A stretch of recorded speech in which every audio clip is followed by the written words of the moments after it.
ولد رمى كرة سلة من الدور ال18. في نفس اللحظة كانت أمه وابنتها ماشيين تحت. الكرة خبطت في دماغ البنت الصغيرة قدام عين أمها.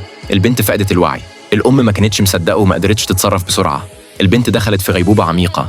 أبو الولد فوق شاف ابنه بيرمي حاجات من فوق، فطلع يبص من الشباك، وبعد ما اتأكد إن مفيش حاجة تاني، بدل ما يزعق له شجعه كمان إنه يطور مهارته في كرة السلة. وأم الولد عملت زيه. بس الراجل ما كانش عارف إن اللي اتخبطت بالكرة هي بنته. الست اتصلت بجوزها تستنجد بيه. هو رد عليها بضيق. شرحت له اللي حصل، لكنه افتكر إن ده مجرد حيلة منها علشان ترجعه يقعد معاهم. قفل السكة في وشها. وقته كان كله لمراته القديمة وابنه.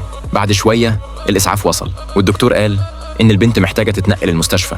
في الوقت ده الشرطة جت بعد ما استلموا بلاغ، ومن كاميرات المراقبة عرفوا الدور اللي اترميت منه الكرة. الست طلبت منهم يقبضوا على فوراً.